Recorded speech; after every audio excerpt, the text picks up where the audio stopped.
सभी को जय मसीह की। बाइबल अध्ययन में आपको और एक बार हम हार्दिक स्वागत करते हैं। इस सत्र में हम सीख रहे हैं, हमारा विषय प्रार्थना सुनने वाला परमेश्वर। प्रार्थना सुनने वाला परमेश्वर। हम सब प्रार्थना करने वाले लोग हैं।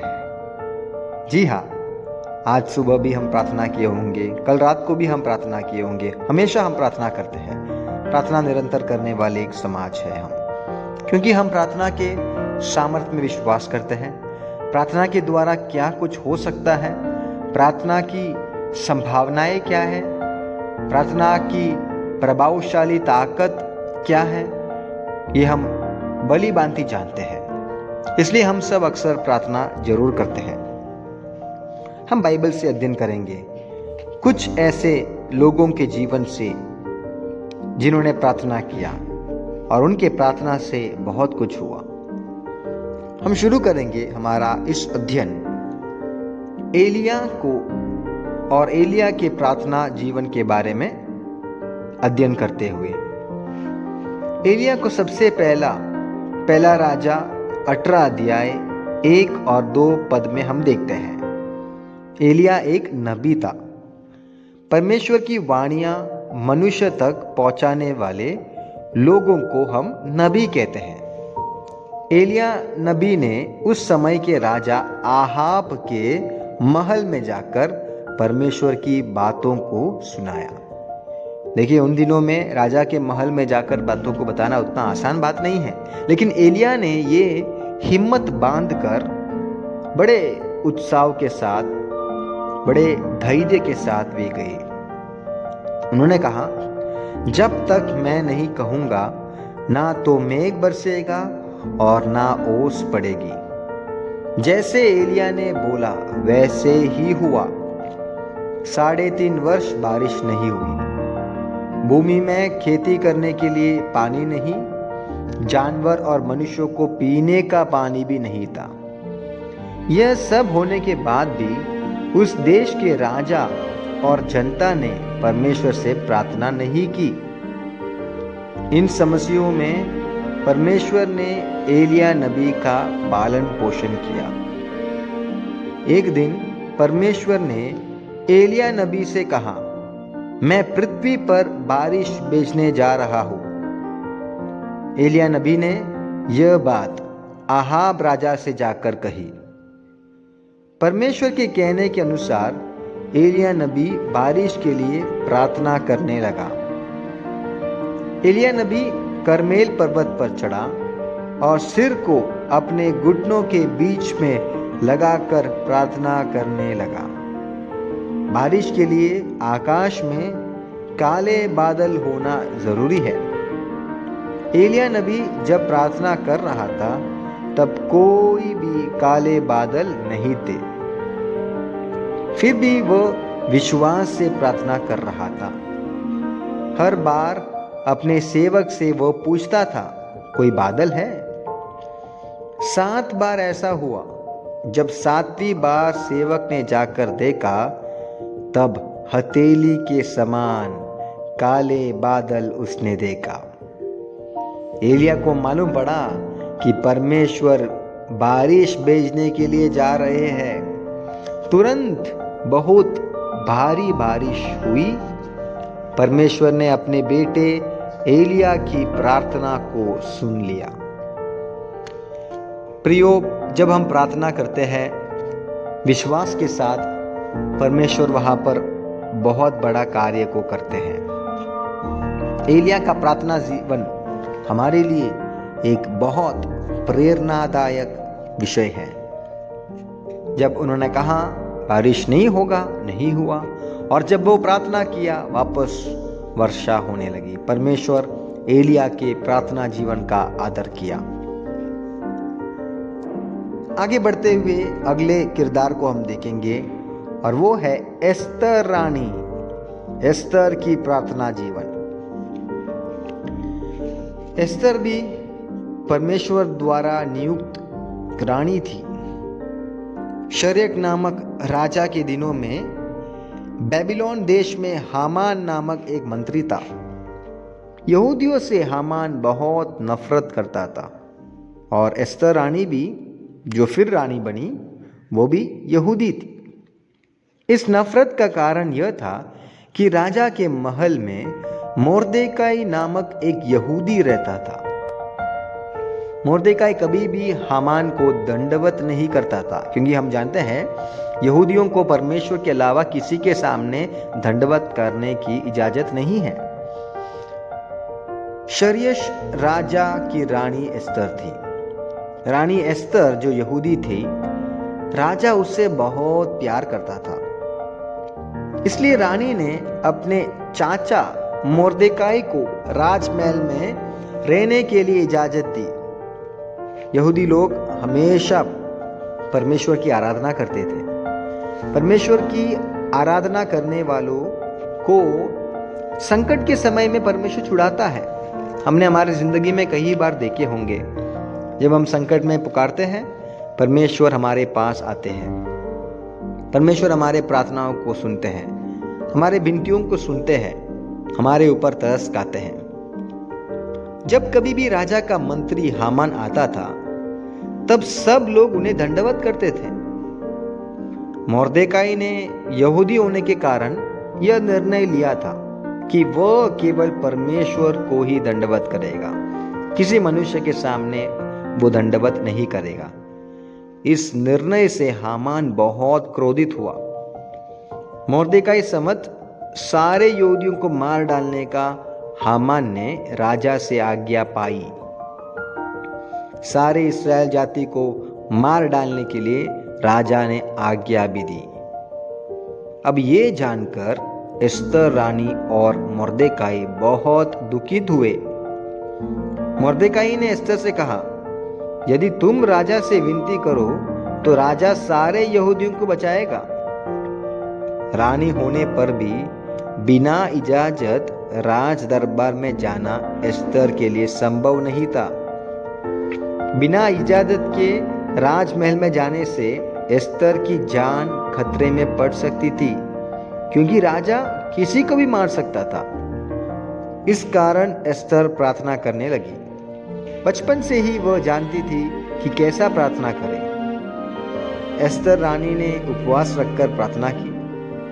उसके बाद प्रार्थना के बाद, उपवास के बाद एस्तर रानी राज दरबार में गई। राजा को एस्तर रानी पर दया आई। इसका कारण क्या है? प्रार्थना। एस्तर रानी ने प्रार्थना करने का नतीजा पाया। जब वो राज दरबार में गई, राजा ने कुछ नहीं बोला, दया दिखाया और यहूदियों के विरोध में जो आज्ञा दी थी, राजा ने वो वापस ले ली। इस प्रकार यहूदी लोग सारे बच गए। इसका मूल स्रोत कौन है? एस्तर रानी।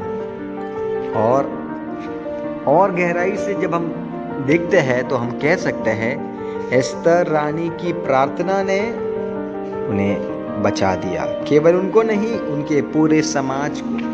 प्रियो, हम हमारे पूरा समाज को बदल सकते हैं।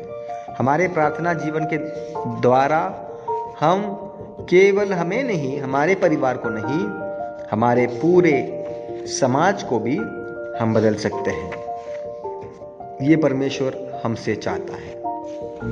हम आगे बढ़ेंगे और देखेंगे अगला किरदार आयूब की प्रार्थना जीवन से हम देखेंगे। आयूब की परीक्षा लेने के लिए शैतान ने परमेश्वर से इजाजत मांगी। हमने हमारे पिछले सत्रों में आयूब के बारे में भी अध्ययन किया था। आयूब के चारों ओर जो बाधा था, परमेश्वर ने उसे निकाल दिया। शैतान आयूब की परीक्षा लेने आया। निरंतर शैतान आयूब को सताता रहा।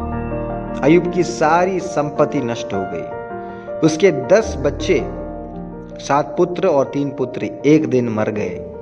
यह सब जब हुआ, तब आयूब ने कहा, यहोवा ने दिया, यहोवा ने लिया, यहोवा का नाम धन्य है। आयूब ने परमेश्वर का इनकार नहीं किया। उसके बाद भी शैतान ने आयूब को नहीं छोड़ा। आयूब का पूरा शरीर फोड़ों से भर गया।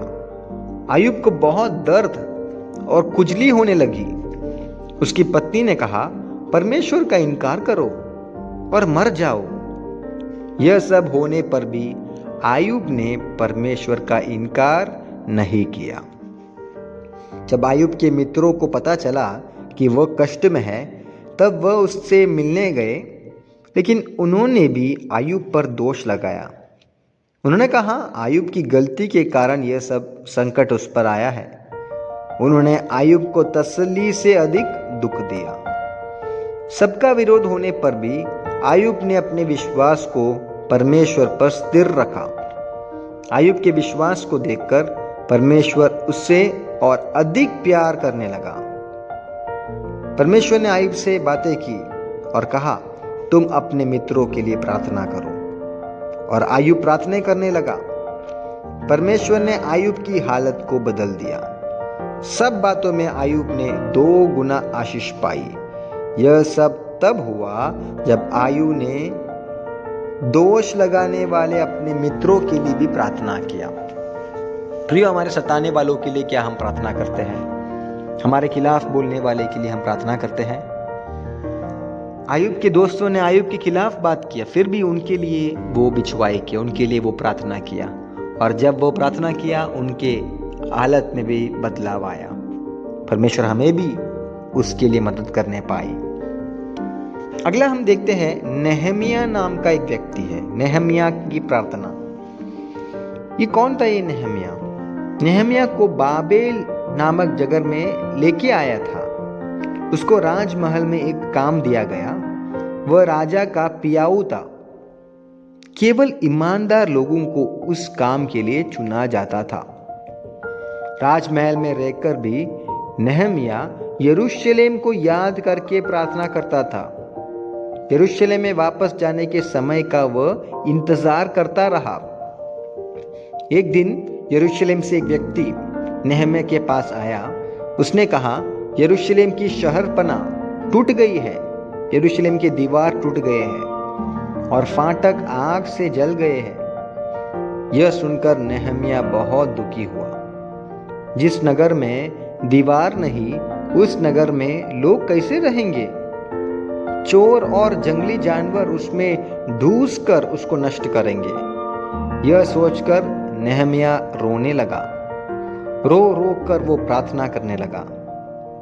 एक दिन राजा ने देखा नेहमिया का चेहरा बहुत उदास है। राजा ने नेहमिया से उदासी का कारण पूछा। नेहमिया ने यरूशलेम के बारे में सारी बात राजा को सुनाई। राजा ने नेहमिया को यरूशलेम वापस जाने की इजाजत दी। इतना ही नहीं, दीवार बनाने की अनुमति भी दी और धन दोनों राजा ने नेहमिया को दिया। अनुमति भी दिया, धन भी दिया और उनको हर एक प्रबंध करवा कर दिया। इसका कारण क्या था? नेहमिया ने प्रार्थना किया। नेहमिया की प्रार्थना इतना प्रभावशाली रहा कि राजा के मन बदलकर राजा ने उनको इजाजत दी और शहरपना बनाने के लिए सारे जरूरत जो भी था उसको पूरा किया। अगला हम देखेंगे, नए नियम में भी ऐसे कुछ पात्र हैं जिन्होंने प्रार्थना किया। हम देखेंगे हन्ना की प्रार्थना। हन्ना भी बहुत मशहूर है। उनका प्रार्थना जीवन का आज भी तारीफ होता है। पुराना नियम में भी काफी लोग हैं, नए नियम में भी काफी लोग हैं। और यहां पर हम देखते हैं पुराना नियम का एक व्यक्ति जो इस्राएल लोगों जब कनान देश में रहते थे, वहां पर एफ्रेम के पहाड़ी देश में एल्काना नामक एक आदमी अपने पत्नी हन्ना के साथ रहता था। हन्ना भक्ति के साथ प्रार्थना करने वाले एक महिला थी। नए नियम की हन्ना में भी हम यही गुण विशेषता पाते हैं। वो भी प्रार्थना करती थी। परंतु यहां पर जो माँ है उनमें एक अंतर है। उसकी कोई संतान नहीं थी। इस कारण वो बहुत दुखी थी। जब कभी वह आराधनालय में आती थी तब रो रो कर प्रार्थना करती थी। सब लोगों के आराधनालय से जाने के बाद भी वह एकांत में प्रार्थना करती ही थी। एक दिन उसके प्रार्थना करने के उस समय में वहां का याजक एली नाम का याजक था, वो वहां पर आया। उसकी धीमी आवाज में रोककर प्रार्थना करने के कारण याजक एली को समझ में नहीं आया कि भाई क्या चल रहा है, किस बात के लिए वह प्रार्थना कर रही है। उसके पूछने पर हन्ना ने अपना दुख उसको बता दिया। याजक एली ने उससे कहा, परमेश्वर तुम्हारी प्रार्थना का उत्तर देखकर तुम्हें आशीष देगा। हन्ना ने विश्वास किया कि परमेश्वर ने उसकी प्रार्थना को सुना है। परमेश्वर ने हन्ना की प्रार्थना को सुना। उसने एक लड़के को जन्म दिया, उसका नाम शमूएल रखा और हन्ना का दुख दूर हो गया। हम जानते हैं शमूएल एक भविष्यद्वक्ता बना जो इस्राएल में बहुत प्रभावशाली रहा।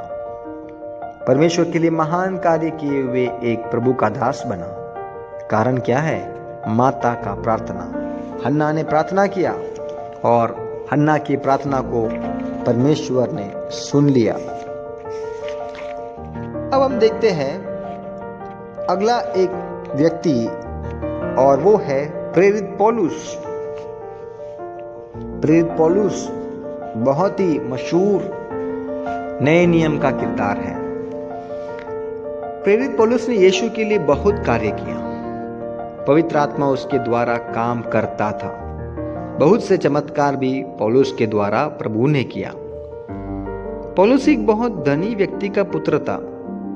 पढ़ाई में भी बाकी प्रेरितों से बढ़कर उन्होंने उन्नत शिक्षा पाई हुई थी। जब उसने प्रभु यीशु मसीह पर विश्वास किया तब अपना धन और शिक्षा को भी महत्व नहीं दिया। यीशु के लिए कष्ट उठाने के लिए पौलुस ने अपना जीवन का मकसद बना दिया। सुसमाचार प्रचार करने के कारण बहुत बार उसको कष्ट उठाकर जेल में भी जाना पड़ा। फिर भी सुसमाचार को त्याग कर अपने सुख सुविधाओं में वापस जाने के लिए उसने कभी नहीं चाहा।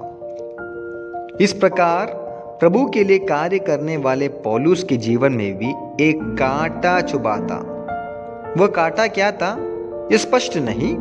बाइबल विज्ञान करने वाले उसको बीमारी या जीवन के किसी और प्रकार के कष्ट के रूप में बताते हैं। जो भी हो, पौलुस इसको अपने शरीर के एक कांटे के रूप में बताता है। प्रकाशनों के बहुतायत से घमंडी ना हो जाए इसलिए प्रभु ने ये कांटा दिया था। यह था पौलुस का विश्वास। यह कांटा दूर होने के लिए पौलुस ने 3 बार प्रार्थना किया, पर परमेश्वर ने उससे कहा, मेरा अनुग्रह तेरे लिए काफी है। उसके बाद उस कांटे के लिए पौलुस ने कभी भी प्रार्थना नहीं किया। पौलुस प्रार्थना किया, लेकिन जब उनको मालूम पड़ा कि परमेश्वर की इच्छा यह है कि पौलुस उस कांटे को भी अनुभव करते हुए उससे बढ़कर परमेश्वर का अनुग्रह को चख कर जाने, उन्होंने प्रार्थना करना बंद कर दिया। पौलुस का प्रार्थना जीवन हमें भी प्रेरणादायक है। अब हम देखेंगे चेलों की प्रार्थना। यीशु मसीह के चेले भी प्रार्थना करने वाले थे। जब यीशु मसीह पुनरुत्थान के बाद स्वर्ग को जा रहा था तब उनके चेले बहुत दुखी थे।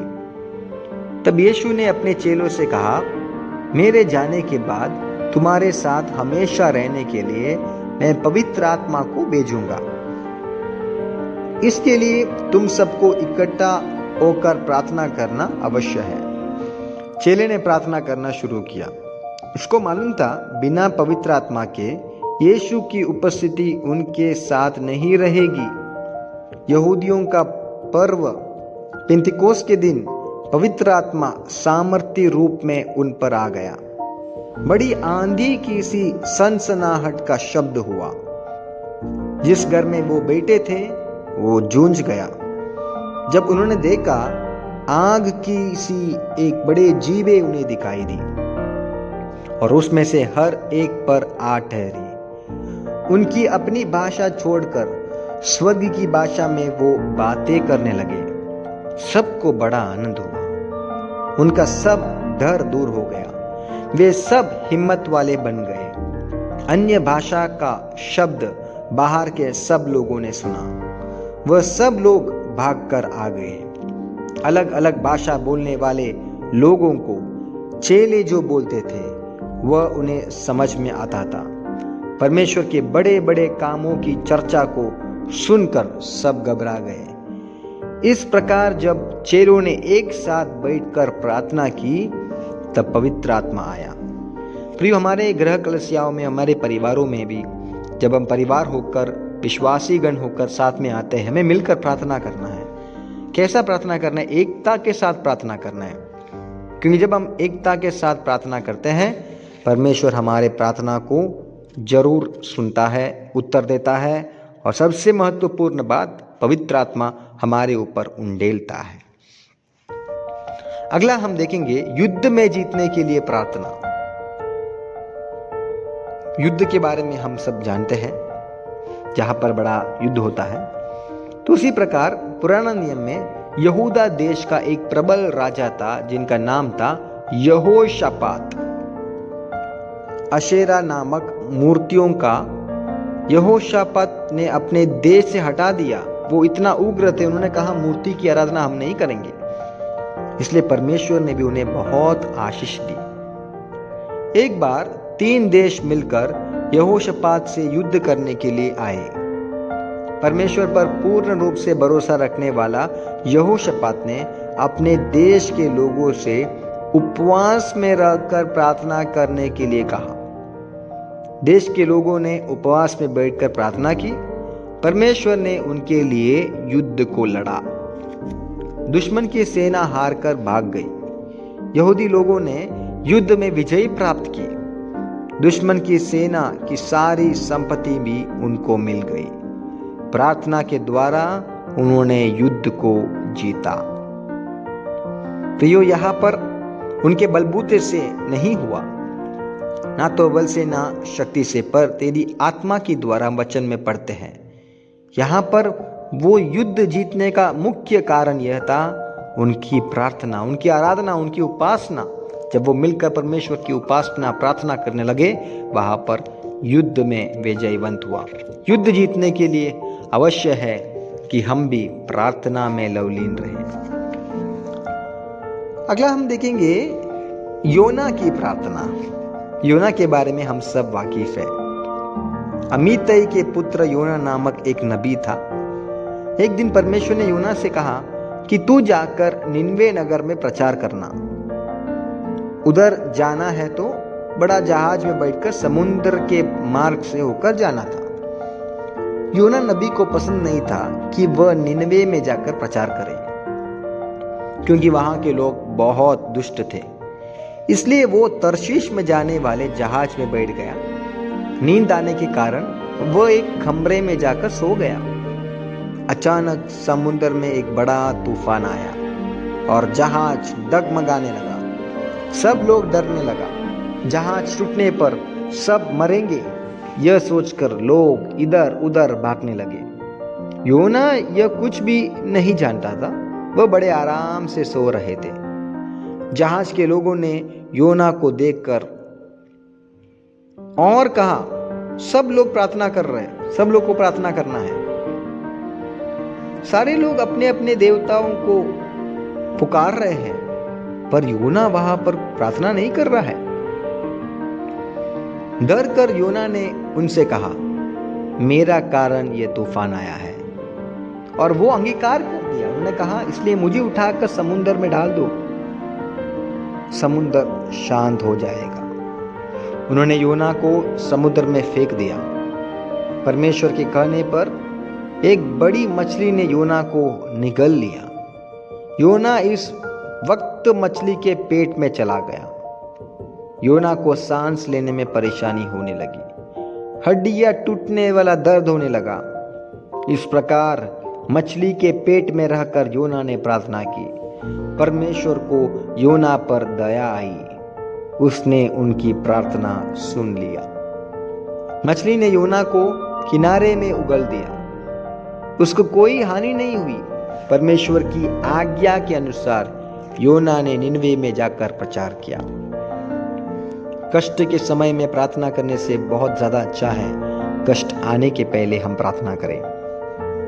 योना को इंतजार नहीं करना था, योना को शुरू करना था आज्ञा पालन करते हुए प्रार्थना करने, परंतु वो विलंब कर दिया, वो आज्ञा को नहीं माना, इसलिए कष्ट में परमेश्वर ने उनको डाल दिया और कष्ट के बीच से प्रार्थना करा और परमेश्वर ने दया दर्शाकर परमेश्वर ने योना को उस मछली के पेट से बाहर निकाला और मन फिराव की ओर योना को ले आ गया। प्रियो, हमें इंतजार नहीं करना है कष्ट आने का प्रार्थना शुरू करने के लिए, उसके पहले ही प्रार्थना शुरू करना, हमें आरंभ करना बहुत आवश्यक है। और हमारे इस सत्र के अंतिम भाग की ओर हम आए हैं और वो है बहुत ही प्रसिद्ध बाइबल की प्रार्थना। नए नियम में हम पाते हैं लूका रचित सुसमाचार 18 अध्याय 9 से 14 पद में चुंगी लेने वाला और फरीसी की प्रार्थना। हम जानते हैं ये कहानी जहाँ पर एक बार दो लोग आराधनालय में प्रार्थना करने के लिए गए। एक फरीसी था, दूसरा चुंगी लेने वाला। फरीसी वो लोग होते थे जो हमेशा आराधनालय में जाते हैं और व्यवस्था की पुस्तक दूसरों को सिखाते हैं। इसलिए वो घमंड करते थे कि मैं तो परमेश्वर के वचन को मानने वाला हूं। परंतु चुंगी लेने वाले ऐसा नहीं है, वे सरकार के लिए चुंगी लेते हैं। लोग उन्हें पसंद नहीं करते हैं। कारण था कि वह लोगों से ज्यादा पैसे लेते थे और उन्हें बहुत तंग करते। दोनों प्रार्थना करने के लिए गए और उन्होंने अपनी अपनी भाषा में प्रार्थना की। फरीसी की प्रार्थना इस प्रकार थी, हे परमेश्वर, मैं तेरा धन्यवाद करता हूं कि मैं दूसरे मनुष्यों के समान अंधेर करने वाला, अन्यायी और व्यभिचारी नहीं हूं और ना इस चुंगी लेने वाले के समान हूं। मैं सप्ताह में 2 बार उपवास रखता हूं। मैं अपनी सब कमाई का दशवांश भी देता हूं। मुझे आशीष दे। परंतु चुंगी लेने वाले ने दूर खड़े होकर स्वर्ग की ओर आंखें उठाना भी ना चाहा, वरन अपनी छाती पीट पीट कर यह कहा, परमेश्वर, मुझ पापी पर दया कर, मेरे पापों को क्षमा करके मुझे आशीष दे। दोनों की प्रार्थना को परमेश्वर ने सुना, परंतु चुंगी लेने वाले की प्रार्थना को परमेश्वर ने पसंद किया। उसका कारण यह था, जब फरीसी ने अपने आप को धर्मी ठहराया, तब चुंगी लेने वाले ने माफी मांगकर पश्चाताप की प्रार्थना की। चुंगी लेने वाला आनंद के साथ अपना घर गया, परंतु फरीसी अपने मन की घमंड को न्योछावर नहीं करते हुए उसी घमंड में आगे ही बढ़ते रहा। प्रियो, हम जब परमेश्वर के पास आते हैं, हम किस प्रकार प्रार्थना करते हैं? चुंगी लेने वाले के समान अपना धार्मिकता को दर्शाते हुए हम पवित्र हैं जानकर, या उस चुंगी लेने वाले के समान हम प्रार्थना करते हैं? फरीसी के समान प्रार्थना नहीं करते हुए चुंगी लेने वाले के समान हमें प्रार्थना करना है, परमेश्वर, मैं तो इसका काबिल नहीं हूं, मैं योग्य नहीं हूं, मैं पापी हूं, मेरे जीवन में पाप आया है, आप मुझे मेरे पापों से बचाना, आप मुझे क्षमा करना, दया दर्शाना। इस प्रकार जब हम प्रार्थना करते हैं, हम आनंद के साथ जा सकते हैं। परमेश्वर हमारे प्रार्थना को जरूर सुनेगा। तो इस सत्र में हमने प्रार्थना के बारे में काफ़ी बातों को सीखा। कुछ लोगों के जीवन से, कुछ घटनाओं के जीवन से हमने प्रार्थना के बारे में सीखे हैं। प्रार्थना करना हमें सीखना है। जैसा चेलों ने कहा, हे खुदा, हे यीशु, हे नबी, हमें प्रार्थना करना सिखा। जब परमेश्वर हमें प्रार्थना करना सिखाते हैं, तो पवित्र आत्मा से प्रेरित होकर जब हम प्रार्थना करते हैं, हमारे प्रार्थना के द्वारा महान कार्य हो सकता है। हमारा प्रार्थना बहुत ही प्रभावशाली होकर परमेश्वर इस्तेमाल करेगा। हमारे प्रार्थना के द्वारा चिन्ह चमत्कार होगा। हमारे प्रार्थना के द्वारा बीमार व्यक्ति चंगा प्राप्त करेगा। हमारे प्रार्थना के द्वारा दुष्ट आत्मा दूर होगा। हमारे प्रार्थना के द्वारा एक समाज बदलेगा। हमारे प्रार्थना के द्वारा हम कष्ट से बच जाएगा। हमारे प्रार्थना के द्वारा पवित्र आत्मा हमारे ऊपर आएगा। हमारी प्रार्थना के द्वारा अनुग्रह के साथ आगे बढ़ने के लिए परमेश्वर हमें मदद करेगा। इस प्रार्थना जीवन को अपनाएंगे और परमेश्वर के नाम की महिमा के लिए हमारा प्रार्थना के द्वारा हमारा हर एक दिन के जिंदगी में हमारा जीवन शैली प्रार्थना का जीवन शैली बनने के लिए, परमेश्वर का राज्य का विस्तार के लिए इस्तेमाल होने के लिए हम अपने आप को समर्पित करेंगे। परमेश्वर इस सत्र के द्वारा, इस वचन अध्ययन के द्वारा आपको आशीष दे। जय मसीह की।